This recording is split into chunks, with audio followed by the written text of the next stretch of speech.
फिर से उपस्थित हूँ आप सबके सामने। शुक्रवार के बाद शनिवार के कार्यक्रम में विश्लेषण जन्म कुंडली का इस कार्यक्रम के अंतर्गत आज मैंने जो उसी कुंडली के दूसरे हिस्से को लेकर के उपस्थित हुआ हूँ। यहाँ ये लग्न, यहाँ ये नवांश और यहाँ ये दशांश। लग्न कुंडली से भी ज्यादा महत्वपूर्ण नवांश कुंडली होती है।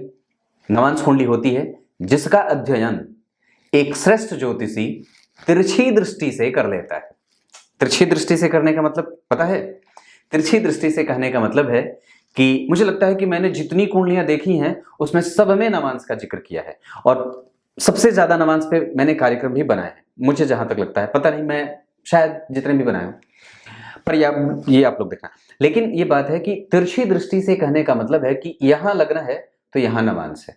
दोनों ही नेत्र दोनों ही चार्ट पे अवश्य ही पढ़ने चाहिए और जब दोनों ही स्थितियां स्पष्ट और दोनों में अच्छे दिखें तभी जाकर के किसी एक परिणाम पे जाना चाहिए। नवांश कुंडली बीज कुंडली होती है। जिस तरह से श्रीमद् भगवत गीता, जिस तरह से भागवत महापुराण, ये समस्त वेदों का और समस्त पुराणों का सार छुपा है, तत्व तो छुपा है उसके अंदर। एक बात बताता हूं, वो ये है, अष्ट प्रकृतियां होती हैं, 8 प्रकार की प्रकृति होती है। पृथ्वी, जल, तेज, वायु और आकाश। और ये तो 5 इंद्रियां हो गई, 5 इंद्रियां। और उसके बाद 3 और प्रकृति होती है, मन, बुद्धि और अहंकार। इन 5 और 3 में भेद ये है कि इन सब से जो ये 5 हैं ये स्थूल कही जाती हैं। इनको छू सकते हो, इनको आप देख सकते हो, इनका अनुभव कर सकते हो। पर मन, बुद्धि और अहंकार बहुत सूक्ष्म होता है, इसको छू नहीं सकते। ये बड़ी तीव्र होता है और बहुत जल्दी ये प्रभावित भी होता है और बहुत जल्दी यात्रा भी करता है। तो इसको सिमटा करके, इसको रोक करके रखने में प्रयास हमेशा करते रहिएगा। अब आइए मैं आपको कुंडली पे लेके आता हूं।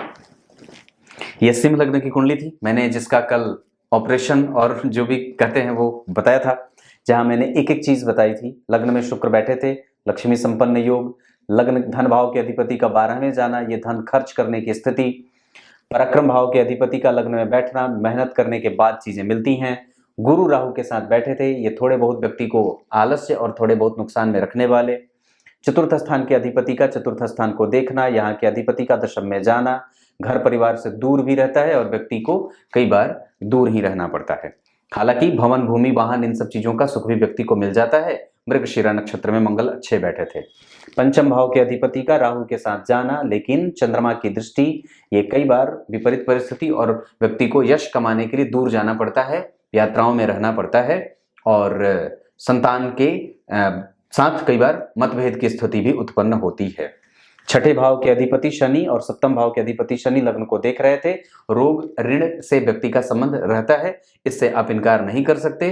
शत्रु बनते रहेंगे, पर कोई घबराने वाली बात नहीं है, क्योंकि लग्न में शुक्र का प्रभाव है और लग्न में मंगल की दृष्टि जा रही है, जो कि भाग्य भाव के अधिपति हैं। तो भाग्य के बल से और व्यक्ति का यश इतना बढ़िया है, उसके पास ज्ञान इतना बढ़िया है, उसके पास अनुभव इतना बढ़िया है कि वो सब कुछ सीख लेता है। अष्टम भाव के अधिपति का विपरीत राजयोग बनाना, और इस कुंडली के लिए ये ठीक नहीं होता। कई बार व्यक्ति को विपरीत योग में डाल देते हैं और व्यक्ति चिंता हमेशा करता रहता है, छोटी छोटी बातों को बतंगड़ में बदलते रहता है। इस वजह से बहुत ज्यादा किसी भी मुद्दे पे बात करने की आवश्यकता नहीं है और बहुत ज्यादा चीजों को पकड़ने की आवश्यकता भी नहीं है, चीजों को छोड़ने का प्रयास करना चाहिए।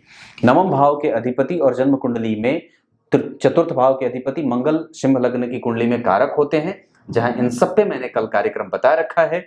जहां यहाँ पे व्यक्ति की कुंडली में मंगल का शुक्र को देखना अच्छा नहीं माना जाएगा, लेकिन फिर भी धर्म के अधिपति कर्म में बैठे हैं। अग्नि तत्व के ग्रह होकर के भूमि तत्व की राशि में, ये थोड़ा और स्थिर राशि में कमजोरीपन का एहसास व्यक्ति के जीवन में कराएंगे, लेकिन वो फिर भी अपनी दशाओं में संपूर्ण और अच्छे परिणाम देते देखे जाएंगे। ये बात यहाँ तक लागू होती है। अष्टम दशम भाव के अधिपति का लग्न में बैठना, ये लक्ष्मी संपन्न योग बनाता है।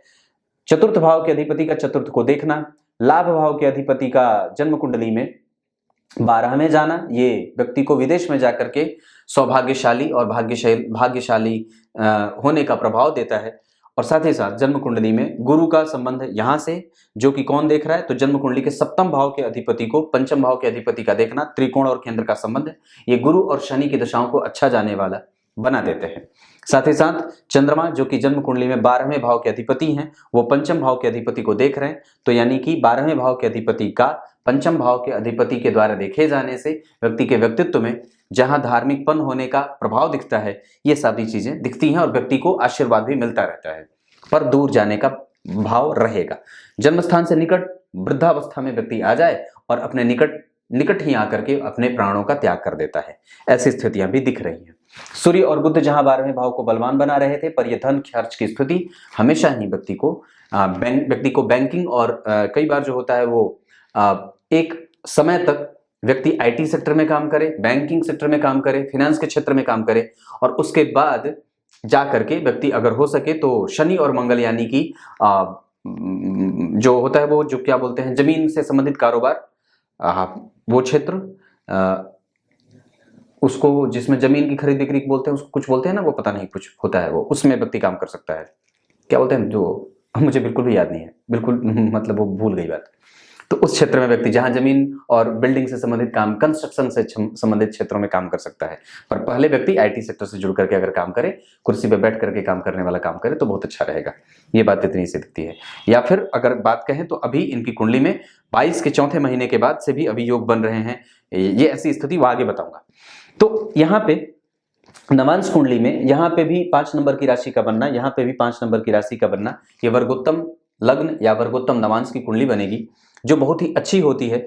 यहाँ के जो छठे भाव के अधिपति हैं वो यहाँ के लग्नेश बनते हैं, और लग्न कुंडली में लग्नेश जो है वो 12वें जा रहे हैं। यहाँ पे लग्नेश जो है वो जन्म कुंडली में मित्र की राशि में, और मंगल और सूर्य का 2 परम प्रिय मित्र आपस में परिवर्तन करके और भी ज्यादा जातक के जीवन को श्रेष्ठ बनाने में आगे ले जाएंगे। अब एक बड़ी अद्भुत बात यह है कि लग्न के अधिपति का चतुर्थ में आना और यहां से बैठ करके दशम स्थान को देखना, दाम्पत्य में जहां श्रेष्ठ संबंध, और व्यक्ति की पत्नी को भी सौभाग्यशाली बनाने के साथ साथ थोड़े से दाम्पत्य में कभी कभी कमजोरी रहेगी, क्योंकि सप्तमेश नवांश कुंडली में अष्टम में जा रहे हैं। हालांकि धन को लेकर के कभी भी कोई समस्या नहीं होगी, लेकिन हाँ पत्नी थोड़ी सत्य बोलने वाली या कटु सत्य बोलने वाली होती हैं, और मुंहफट प्रवृत्ति की भी होती हैं।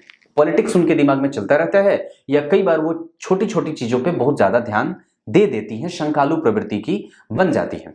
या फिर एक बार तो वो कर्म क्षेत्र के लिए बहुत ज्यादा एग्रेसिव होती हैं, मतलब व्यक्ति के कर्म को लेकर के, व्यक्ति के पोजीशन को लेकर के, जैसे व्यक्ति अगर पोजीशन खोएगा तो इनसे ज्यादा तकलीफ इनकी पत्नी को हो, इनके पास अगर पैसे ना आए तो इनसे ज्यादा दुख इनके पत्नी को हो। इस क्षेत्र में अगर व्यक्ति का कर्म क्षेत्र प्रभावित होगा तो उनकी पत्नी को ज्यादा आघात पहुंचेगा इनके किसी भी प्रकार के काम के नुकसान से।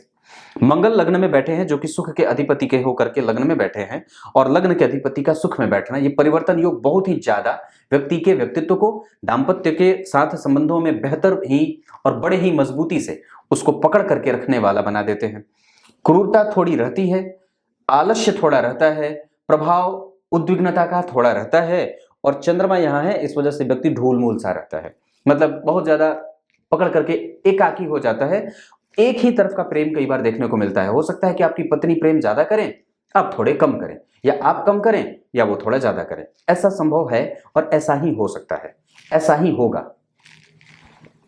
शुक्र का यहां बैठना, जो जन्म कुंडली में दशम के अधिपति हैं और पंचम में आ रहे हैं, योग बढ़िया कहेंगे इसे।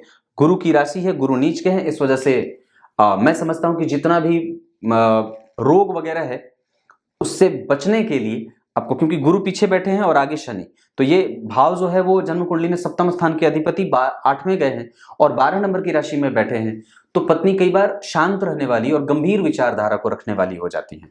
गंभीरतम और बहुत ही छोटी छोटी बातों पर विचार करने वाली, मैंने जैसे बात कही, पेट के संबंध में उनको बीमारियां हो सकती हैं, वस्ती का क्षेत्र उनका प्रभावित हो सकता है, ये बात दिखती है। और वस्तुतः गुरु का प्रभाव जो है वो नीच का हो रहा है, यहाँ पे थोड़ा कमजोर, बढ़िया, मतलब व्यय के लिए संतुलित होकर के, पत्नी जो है वो संतुलित होकर के व्यय करती है। और राहु का प्रभाव जो है वो जन्म कुंडली में गुरु के साथ तो नहीं है पर चंद्रमा के ऊपर है, इस वजह से व्यक्ति के जीवन में कई बार जो मैं देख रहा हूं वो पत्नी के ऊपर व्यक्ति का व्यय ज्यादा होता है, कई बार एक रोगी पत्नी भी मिलते हुए देख रहा हूं, कहीं ऐसा ना हो जाए, इस वजह से इस बात को सही तरीके से चेक करने की आवश्यकता होगी कि दाम्पत्य में रोग ना हो या रोग ना लगे किसी भी तरीके से। हालांकि उस भाव के पीछे शुभ ग्रह का बैठना और उस भाव के अधिपति का, उस भाव से पीछे शुभ ग्रह का बैठना और उस भाव से ठीक आगे उस भाव के ग्रह के अधिपति, उस भाव के अधिपति का बैठना अच्छा माना जाएगा, खराब नहीं होगा। तो ये एक अच्छी स्थिति है। अब इसी स्थिति को मैं सूर्य से लेकर के चलता हूं, तो सूर्य कर्क राशि के और यहां पे सूर्य जो है वो वृश्चिक राशि के, यहां से ज्यादा अच्छी स्थिति सूर्य की यहां हो रही है। और यहां वही सूर्य जो है वो कर्क राशि के वापस आ रहे हैं, शनि के साथ बैठ करके व्यक्ति के जीवन में अगर अब बात करें तो कौन बन रहे हैं, अष्टम के अधिपति होकर के सप्तम में आ गए शनि के साथ। अपडेट रहने के लिए मजबूर होना पड़ेगा और व्यक्ति को हमेशा ही इस बात का दबाव काम करता रहेगा कि मुझे आदर चाहिए, प्रतिष्ठा चाहिए, अपने खुद के बल पे मुझे काम करना है, किसी दूसरे के बल पे व्यक्ति कभी भी धन कमाना नहीं चाहता है। शनि की नीच दृष्टि पड़ेगी और चंद्रमा की दृष्टि यहां जा रही है। इस ठीक भाव के पीछे बुध नीच के, आगे शुक्र स्वग्रही, इस भाव को शुभ कर्त्री लगा है, शनि की दृष्टि जा रही है, गुरु इस भाव से तृतीयस्थ, कई बार कमजोरीपन का एहसास कराएंगे। इस भाव के अधिपति इस भाव से कहां बैठे, भाग्य में। ये एक अच्छी बात है, व्यक्ति का कर्म में ही मन रमा रहता है। और कई बार जब मंगल की दशा आए या गुरु की दशा जब आए तो व्यक्ति को धर्म का, और धर्म की दशा में व्यक्ति को जीवन में धर्म भी देखने को मिल जाता है, या धार्मिक जो है वो प्रवृत्तियां उत्पन्न होने का काम भी करती हैं। भाग्य का बल उसके पास है, वो माता और पिता की सेवा भी कर सकता है। ऐसी स्थितियां भी दिख रही हैं। मतलब सूर्य इनकी कुंडली में अच्छी स्थिति में जा रहे हैं, वो कमजोर नहीं है। चंद्रमा जो है वो जन्म कुंडली में बैठे हैं, वो मेष राशि के। यहां जो चंद्रमा है वो तुला के हो रहे हैं, यहां उच्चाभिलाषी थे तो ठीक थे एक अवस्था तक के लिए, यहां नीचाभिलाषी हो रहे हैं। और कर्क लग्न की कुंडली, मतलब सिंह लग्न की कुंडली के लिए 12वें के अधिपति होकर के नीचाभिलाषी। इस आधार पर व्यक्ति को कई बार विपरीत परिस्थितियों में और व्यय में भी जाना पड़ता है और कई बार आराम से जीवन बीतने वाला होता है, पर व्यक्ति के द्वारा कई बार संदेह करने के कारण उसमें खटास उत्पन्न हो जाती है। तो ऐसे किसी भी विचार को अपने दिमाग में नहीं लाना है, उनके बारे में कभी भी कोई गलतफहमी पैदा नहीं करनी है, चाहे वो दाम्पत्य में पत्नी हो चाहे पति हो। ये स्थितियां हो सकती हैं। साहस बना करके रखना होगा, बल हमेशा उस पर चौगुना बना करके रखना होगा, मजबूती हमेशा रहनी चाहिए और बिल्कुल ही तेजस्विता का भाव दिख रहा है। ये कुंडली के लिए कमजोरी नहीं है, पर यहां ये थोड़ी सी कमजोरी जरूर कर रहे हैं। चंद्रमा के बारे में ये बात बोल रहा हूं। यहां पे जो चंद्रमा है वो व्यक्ति को 7 नंबर में, यहां भी 7 नंबर में, मतलब एक लेवल में आने के बाद जब ग्रह की तीसरे और दूसरे चरण में जातक की दशा बीतेगी तो अच्छाई दे देगी, काम अच्छा चलेगा। चंद्रमा की दशा बाद में जाकर के लाभदायक सिद्ध हो जाएगी। मंगल जो है वो इस कुंडली के लिए कारक, जन्म कुंडली में बैठे हैं दशम स्थान में, दिग्बली क्षेत्र, अपने ही नक्षत्र में बैठे थे। नवांश कुंडली में भी बढ़िया बन रहे हैं। मंगल की दशा जातक के लिए श्रेष्ठ साबित हो सकती है। यहां भी वो बढ़िया बैठे हैं, भाग्य के अधिपति हैं, चतुर्थ के अधिपति भाग्य में बैठे, ये अच्छी स्थिति कही जाएगी। एक बात और कहता हूं, वस्तुतः वो कभी कभी लाभ को लेकर के संकुचित विचारधारा भी अपना सकता है। मतलब कई जगह से उसको लालच का भाव भी दिखेगा कर्म क्षेत्र के लिए, ऐसी बातें मैं देख रहा हूं। बुध की अगर बात करते हैं तो बुध इनकी कुंडली में कैसे परिणाम, तो लाभ के अधिपति और धन के अधिपति होकर के जाकर के बैठे हैं कहां, 12वें भाव में। और धन भाव के अधिपति लग्न के अधिपति के साथ व्यक्ति के जीवन में बैंकिंग के क्षेत्र में और आईटी के क्षेत्र में काम करने वाला बनाते हैं। वहीं बुध अगर यहां देखते हैं तो जाकर के 12वें भाव में कर्क राशि के वर्गोत्तम हो गए और यहां वही बुध नीच के हो गए। कर्म क्षेत्र में बुध का प्रभाव थोड़ा कमजोर हो रहा है, लेकिन आरंभ के 2 जो चरण होंगे बुध की दशाओं के, वो किसी भी स्थिति में, चाहे वो अंतरदशा में ही क्यों ना हो, मतलब 100% में से 75% तक बुध का प्रभाव आगे के लिए अच्छा रहेगा। पर कर्म क्षेत्र के लिए वो थोड़ा बहुत कमजोर हो सकता है मेहनत ज्यादा करनी पड़े, लाभ कम मिले, साहस कम हो, ऊर्जा का प्रभाव कमजोर हो जाए, या फिर कई बार व्यक्ति के प्रभावों में कमजोरी होती है, उस समय आलस्य का भाव जागृत हो सकता है। ऐसी स्थितियां, या कम्युनिकेशन कमजोर हो जाए, या कहीं ना कहीं मशक्कत एक बार बनेगी बुध की दशा में। गुरु जो हैं वो इस कुंडली के लिए पंचम और अष्टम के अधिपति होकर के राहु के संपर्क में, पंचमेश का और अष्टमेश का राहु के संपर्क में जाने से चिंता बढ़ती है, चाहे वो पुत्र को लेकर के हो, चाहे स्वास्थ्य को लेकर के हो, चाहे गुप्त तरीके से कमाए गए धन को लेकर के हो, चाहे वैराग्य को लेकर के हो, चाहे वो व्यक्ति के थॉट या विचारों को लेकर के हो। पर वही गुरु यहाँ पे जो बैठे हैं वो नीच के हो जा रहे हैं, यानी कि पंचमेश अगर नीच की राशि में होते हो, हालांकि उनका नीच भंग भी हो जाएगा क्योंकि वो परिवर्तन में है, लेकिन अच्छा नहीं होगा। इस वजह से पत्नी धार्मिक थोड़ी कम ना हो, लेकिन गुरु और चंद्रमा यहाँ पे एक दूसरे से चौथे 10वें के संबंध में है, तो एक अच्छी स्थिति भी मैं प्राप्त करते हुए देख रहा हूं। उसके ठीक पीछे शुक्र का बैठना इसका प्रभाव ठीक रखेगा, इस भाव के अधिपति का आगे जाना इस भाव को ठीक रखेगा। तो एक सामान्यतः गुरु की दशा आरंभ में कष्ट दे, बीच में भी कष्ट दे सकती है, बाद में जाकर के भी मैं उसे समझ रहा हूं कि वो बहुत ज्यादा संतुलित ही है, बहुत ज्यादा अच्छी नहीं है, सामान्य ही जाएगी वो। आगे भी बताऊंगा फाइनली कि कौन सा ग्रह कैसा परिणाम दे सकता है। शुक्र जो है वो जन्म कुंडली में लग्न में बहुत अच्छे नहीं बैठे हैं, और यहां पे शुक्र जो है वो जन्म कुंडली में धनु राशि के बैठे हैं, जिसके अधिपति से उसको कोई बल नहीं मिल रहा। इस वजह से व्यक्ति को धन कमाने के लिए, इकट्ठा करने के लिए, अक्वायर करने के लिए, किसी भी चीज को प्राप्त करने के लिए थोड़ी बहुत मशक्कत होती है, या उसका काम विलंब से होता है। ये शुक्र के कारण हो रहा है, ये शनि के कारण नहीं हो रहा, ये शुक्र के कारण हो रहा है। ऐसी स्थिति जो भी काम में विलंब हो रहा है वो ऐसा संभव है। वस्तुतः ये इस कुंडली के लिए दशम भाव के और पराक्रमेश होने के कारण और गुरु राहु के साथ बैठे होने के कारण भाग्य का बल थोड़ा कमजोर, क्योंकि यहां भी ग्रहण का संयोग है।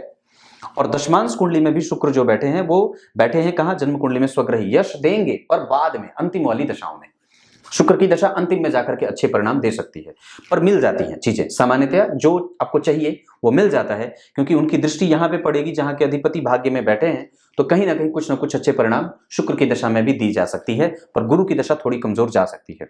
शनि जो है वो होते तो कारक हैं, पर फिर भी वो एक्टिव उतने नहीं है। उनकी स्थिति जो है वो चार्ट में, विभिन्न वर्ग चार्टों में थोड़ी कमजोर सी देख रहा हूं, बाकी के अन्य चार्ट में भी ये स्थिति बन रही है। शनि जो है वो जन्म कुंडली में मारक होते हैं, सप्तम और छठे के अधिपति होकर के, लेकिन सप्तम भाव के अधिपति होकर के सप्तम में बैठे हैं, शश महापुरुष योग बनेगा। और चंद्रमा जो है वो जन्म कुंडली में कहां बैठे? जन्म कुंडली में केतु के साथ ग्रहण में। इस कारण से अब यहाँ पे सूर्य न तो केंद्र में है न तो मंगल, तो भंग होने की तो बात नहीं है, लेकिन यहाँ पे शुक्र की दृष्टि पड़ रही है जो स्वयं इस कुंडली के दशम भाव के अधिपति, तो दशम भाव के अधिपति ने लग्न में बैठ करके सप्तम को देखा है, जो कि शुभग्रह है और इनके परम मित्र भी हैं। इस वजह से दाम्पत्य इस कुंडली का कभी भी कमजोर नहीं है, आमदनी बिल्कुल व्यक्ति की बनी रहती है। नवांश कुंडली में वही शनि जो है वो नीचाभिलाषी हो रहे हैं, यहाँ पे वही शनि जो है वो चंद्रमा सूर्य के साथ आ रहे हैं, जो कि लग्नेश हो रहे हैं। लग्न के अधिपति और अष्टम के अधिपति का एक साथ आना व्यक्ति के ऊपर हमेशा ही खोजबीन करने का दबाव रहेगा, बाहर निकलने का दबाव रहता है, कहीं आपकी जगह कोई किसी दूसरे को ना रख लिया जाए। इसलिए अपने आप को हमेशा ही संबंधों में मजबूती रखिएगा, बॉस के साथ गड़बड़ी ना करिएगा, जो आपके ऊपर के लोग हैं उनके साथ संबंध बेहतर बनाने का प्रयास करिएगा, इसका दबाव आपके ऊपर रहेगा। पर वस्तुतः वो खराब कभी भी नहीं है, क्योंकि वहां पे शनि का बल बढ़ जाएगा। सूर्य और शनि जब एक साथ बैठते हैं तो शनि का बल स्वतः बढ़ जाता है। ऐसी स्थितियां दिख रही, इतनी सारी चीजें हैं। तो अब इस कुंडली में मैं आपको होरा चार्ट एक बार पढ़ के बता देता हूं। जो स्थिति मैं देख रहा हूं उसके आधार पर अभी मंगल की दशा चल रही है। ये माइलस्टोन, साहस और आपके जीवन की एक अच्छी दशा साबित हो सकती है, क्योंकि इस कुंडली के सर्वोत्तम कारक ग्रह की दशा में आप जी रहे हैं। और मैं समझता हूं कि मंगल और गुरु को छोड़ करके बाकी जितने भी ग्रह होंगे आपकी कुंडली में, उन सबकी दशाएं आपके लिए सामान्य जाएंगी, पर ये दोनों ग्रहों की दशाएं आपके लिए बहुत अच्छी रहेंगी। राहु के बाद वाली जो अंतिम गुरु की दशा रहेगी वो आपके जीवन में न अच्छे होने के परिणाम मैंने बताए हैं, लेकिन फिर भी वो अंतिम में जाकर के अच्छे परिणाम देगा ही देगा और सुखद एहसास कराएगा ही कराएगा। ये बात दिख रही है। इस कुंडली में गुरु के साथ राहु का बैठा होना ठीक नहीं है, ये बात मैंने कल भी चर्चा कर रखी है, और ये सारी स्थितियां बनती हैं। एक बात और बता देता हूं, अगर भवन, भूमि, वाहन, इन सब चीजों का कभी भी खरीदना या बेचना हो तो मंगल की दशा आपके लिए अच्छी रहेगी। पुनर्वसु नक्षत्र अच्छा रहेगा, उत्तरा फाल्गुनी, उत्तरा भाद्रपद, उत्तराषाढ़ा नक्षत्र अच्छा रहेगा, पुनर्वसु और पुष्य नक्षत्र, अनुराधा नक्षत्र और श्रवण हस्त और मृगशिरा, ये कुछ अच्छे नक्षत्र आपके लिए हो सकते हैं। इस कुंडली में दिन मैंने बताया रविवार। इस कुंडली के लिए दिशा आपकी कुंडली के हिसाब से पूर्व दिशा। इस कुंडली के लिए अंक 3 तारीख अच्छी रहेगी, यानी कि 3 तारीख, 12 तारीख, ये 2 तारीखें अच्छी रहेंगी, जिनका 21 तारीख, ये तारीखें आपके लिए अच्छी रहेंगी। इस कुंडली के लिए धनु राशि के लोग, मेष राशि के लोग, मिथुन राशि के लोग, कुंभ राशि के लोग अच्छे हो सकते हैं। व्यापारिक दृष्टिकोण से कुंभ राशि के लोग अच्छे रहेंगे। पार्टनर के साथ जुड़ करके भी आप काम आराम से कर सकते हैं, पर राहु की दशा में वो पार्टनरी टूट सकती है, इसका भी ख्याल रखना होगा। अभी आपको आईटी सेक्टर में ही काम करने की आवश्यकता है। जब ये दशा बीत जाए तो मैं समझता हूं कि जब आप 2024 के 10वें महीने में के बाद आप जो है वो कंस्ट्रक्शन के क्षेत्र में जा सकते हैं। ऐसी स्थितियां बन रही हैं। दाम्पत्य का सुख इस कुंडली में है, पत्नी थोड़ी चंचल दिमाग की होंगी और थोड़ी क्रोधी भी हो सकती हैं, ये बात मैं देख रहा हूं। इस कुंडली में और भी क्या चीजें दिख रही हैं? अगर धर्म के मामले में ये कुंडली देखूंगा तो धर्म के मामले में ये कुंडली सामान्य है। व्यक्ति के पास अनुभव होगा धर्म का, वो जानकारी रखने के पीछे भागेगा, पर उसके पास वक्त ही नहीं होगा कि वो उसके पीछे जाए। चाहता है पर वो हो नहीं पाता। और वस्तुतः इस कुंडली में संतान का सुख भी है, संतान से संबंधित समस्या इस कुंडली में कभी भी नहीं होगी। संतति का सुख है, विलंब से भी संभव है लेकिन हो जाएगा। संतति के सुख इस कुंडली में है। इस कुंडली में संपूर्णतया व्यक्ति कभी भी निंदनीय नहीं है, कभी भी गलत नहीं है, कभी भी पथभ्रष्ट नहीं होगा, कभी भी उल्टे पुल्टे काम नहीं करेगा। गंभीरता उसके जीवन में हमेशा बनी रहेगी, चपलता हमेशा बनी रहेगी और व्यक्ति हमेशा ही शुद्ध अंतःकरण का बना रहेगा। ये कभी भी निंदनीय कृत्य नहीं करेगा। जैसे 60 वर्ष की अवस्था में भी मैंने दाम्पत्य को टूटते देखा है और सामने से कई ऐसे कुकर्म करते देखे हैं जो कि सुन करके भी बुरी बात मतलब बुद्धि खराब हो जाती है। तो ऐसी स्थितियां भी दिखती हैं। ये स्थिति, तो ऐसी स्थिति व्यक्ति कभी भी पथभ्रष्ट नहीं है, ये सबसे अच्छी बात है। भगवत कृपा हमेशा बनी रहेगी क्योंकि गुरु का प्रभाव आपकी कुंडली में मैं संपूर्णतया अगर देखूं तो अच्छा ही देख रहा हूं। टोटल होने के बाद भी कुछ ना कुछ वो आपको अच्छा देंगे और वो थोड़ा भी अगर अच्छा दे देंगे तो आपके लिए अच्छी बात ही होगी। ये इनकी कुंडली है। कुछ इसी तरीके से आज के कार्यक्रम का समापन करेंगे। तब तक के लिए इजाजत दीजिए। शाम का कार्यक्रम तो आपने देख लिया, सुबह का कार्यक्रम देखा था कि नहीं देखा था, जा करके जरूर देख लीजिएगा। तब तक के लिए बहुत बहुत नमस्कार।